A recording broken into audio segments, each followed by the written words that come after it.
ప్రభునందు ప్రియమైనటువంటి వారులారా, మన ప్రభువును రక్షకునేటువంటి యేసుక్రీస్తు వారి యొక్క శుభనామములో మీ అందరికీ నా హృదయపూర్వకమైన వందనములు శుభములు తెలియజేస్తున్నాను. ఉదయకాల సమయంలో దేవుని వాక్యాన్ని ధ్యానం చేసుకుందాము. ప్రభు కృపను బట్టి ఈ వచనం అంతా ప్రభు తన కృపలో మనం భద్రపరిచి నడిపించాడండి. సంవత్సరానికి ఆఖరి పునరుద్ధాన దినంలో మనం ప్రవేశించాము. ఈ ఆఖరి పునరుద్ధాన దినము దేవుని సన్నిధిలో వెళ్ళి దేవుని కృపను మనం పొందుకుందాము. ఈ పునరుద్ధాన దినాన ప్రభు వాక్యం ద్వారా మనతో మాట్లాడినట్లుగా ప్రార్థనాపూర్వకంగా వాక్యాన్ని ధ్యానం చేసుకుందాము. ఈరోజు వాక్య ధ్యానం కొరకు మనం తీసుకున్నటువంటి లేఖన భాగము యాకోబు రాసిన పత్రిక 4వ అధ్యాయము 6వ వచనం చదువుకుందాం. ఆయన ఎక్కువ కృపనిచ్చును, అందుచేత దేవుడు అహంకారులను ఎదిరించి దీనులకు కృప అనుగ్రహించును అని లేఖనము చెప్పుచున్నది. దేవుడు ఎక్కువ కృపనిచ్చే దేవుడు. ఆయన అహంకారాలను ఎదిరించి దీనులకు కృపను అనుగ్రహించే దేవుడు. ఉదయకాలం శ్రేష్టమైనటువంటి వాగ్దానం ప్రభు మనకు అనుగ్రహిస్తున్నాడు. దీనుల ఎడల ఆయన కృప చూపించే దేవుడు. ఎవరైతే దీనులై నలిగిన హృదయం కలవారై ఉంటారో వారి ఎడల ఆయన కృప చూపించే దేవుడు. యెషయా గ్రంథం 66వ అధ్యాయం 2వ వచనం మనం చదువుకుంటే, ఎవడు దీనుడే నలిగిన హృదయం గలవారే నా మాట విని వణుకుచుండునో వారినే నేను దృష్టించుతున్నాను.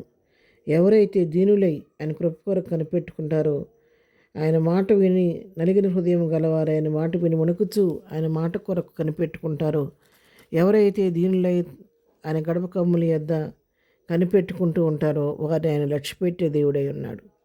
వారిని కనికరించే దేవుడై ఉన్నాడు. వారిని కనికరించి వారి పట్ల తన దృష్టి నిలిపి వారికి మేలు చేసే దేవుడై ఉన్నాడు.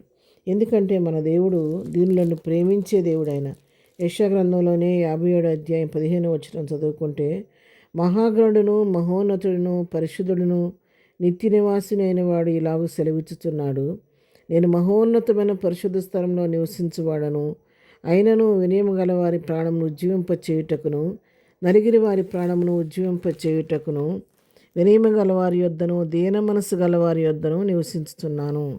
చూసారా, మన దేవుడు ఆయన మహాగణుడు, మహోన్నతుడైనప్పటికీ పరిశుద్ధుడు, నిత్య నివాసి అయినప్పుడు కూడా, ఆయన మహోన్నత స్థలముల్లో నివసించబడినప్పుడు కూడా ఎవరి దగ్గర ఉంటాడంటే వినయం గలవారి యొద్ద ఉంటాడంట ఆయన. మరి నలిగిన వారి యొద్ద వారిని ఉజ్జీవింపచేయడానికి నలిగిన వారికి తోడుగా ఉంటాడంట. దీన మనసు గలవారి యొద్ద ఆయన నివసిస్తున్నానని చెప్పని ఇక్కడ మనం సెలవిస్తున్నాడు. అవును ప్రియులారా, ఎవరైతే దీనులై ఆయన కృప కొరకు కనిపెట్టుకుంటారో వారిని ఎప్పుడు కూడా ఆయన లక్ష్యపెట్టే దేవుడై ఉన్నాడు. మరి సామెతల గ్రంథం 16వ అధ్యాయం 19వ వచనం చూసుకుంటే, గర్విష్ఠులతో దోపుడు సొమ్ము పంచుకున్నట కంటే దీన మనసు కలిగి దీనులతో పొత్తు చేయుట మేలు. దీనుల సాంగత్యం మనం చేస్తే మన జీవితాల్లో మనం కూడా మనలో ఉన్న అహంకారం తొలగిపోయి దీన మనసు అనేది మనకు కూడా అలవడుద్దండి. దీనిలో ఆయన దీన మనసు మనం నేర్చుకుంటాం. మనం కూడా దీనత్వం నేర్చుకొని ప్రభువుకి విధేయులై ఉంటాం నేర్చుకుంటాం. కీర్తన గ్రంథం 147వ కీర్తనలో కూడా మరి 6వ వచనం మనం చదువుకుంటే, యెహోవా దీనులను లేవనెత్తువాడు, భక్తిహీనులను ఆయన నేల కూర్చును.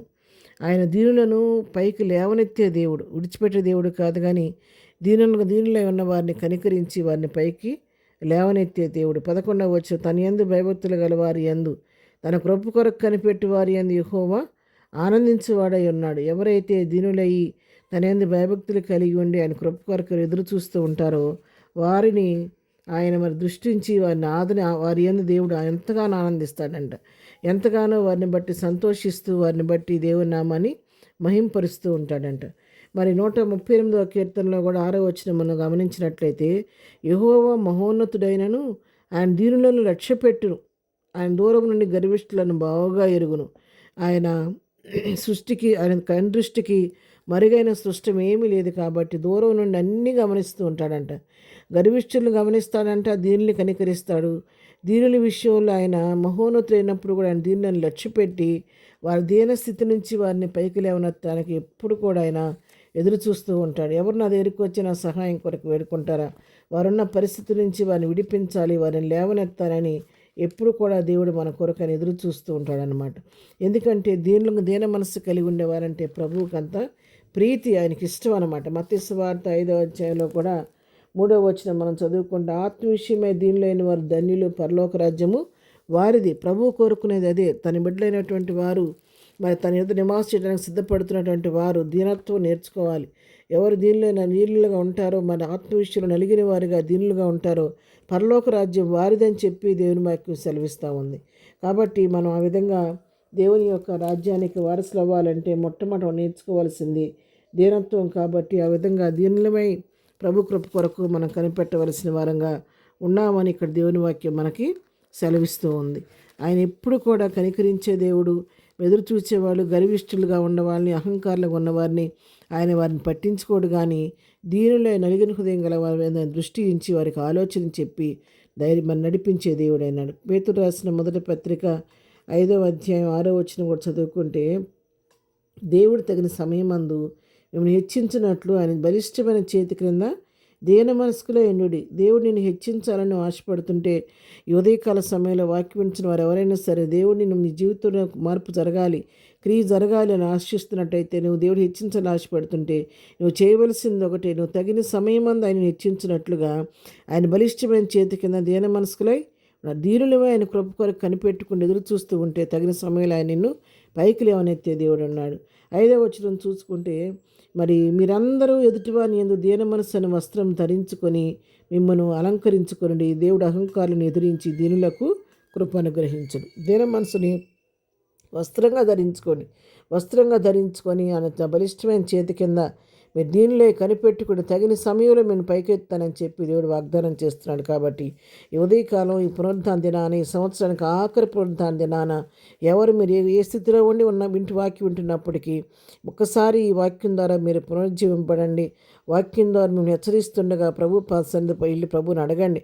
ప్రభు, ఆ సంవత్సరానికి ఆఖరి పునరుద్ధాన దినంలో నేను ఉన్నాను, నన్ను ఆశీర్దించు, నన్ను దీవించు, నా స్థితిగతులు మార్చు, నన్ను హెచ్చించు ప్రభు అని దీన మనస్సు కలిగి ప్రభువుని వేడుకుంటే తగిన సమయంలో తప్పకుండా నీ దీనత్వాన్ని బట్టి అని జ్ఞాపకం చేసుకొని పైకి లేవనెత్తి నేను ఉన్నతమైన స్థితిలో ప్రభు నిలబెట్టబోతున్నాడు. కాబట్టి ఈ ఉదయకాల సమయంలో ఈ పునరుద్ధాన దినాన మనము కూడా దీనులమై ప్రభు సన్నిధికి వెళ్ళి ప్రభు కృపకు అడిగి పొందుకొని ప్రభు కృప పాత్రలు అదమ్మటి కృపా ధన్యత ప్రభు మనకందరికీ దయచేయనుగాక.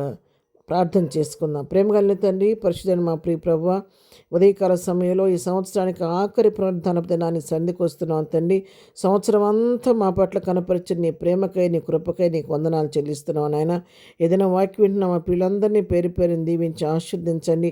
ఎవరు ఏ స్థితిలో ఉండి మీ వాక్యం వింటున్నా వారిని ధైర్యపరచండి, ఆదరించండి నాయన. ప్రతి వారికి దీన మనసును వస్త్రంగా ధరింప చేయండి. దీనిలో నీ కృప కొరకు కనిపెట్టుకునే మనసు దయచేయండి.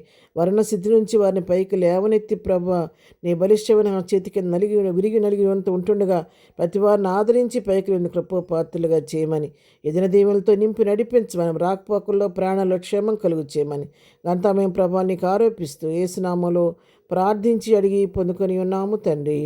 ఆమెన్. ప్రభు కృప సదాకాలము మనందరికీ తోడయుండి నడిపించునుగాక. ఆమెన్.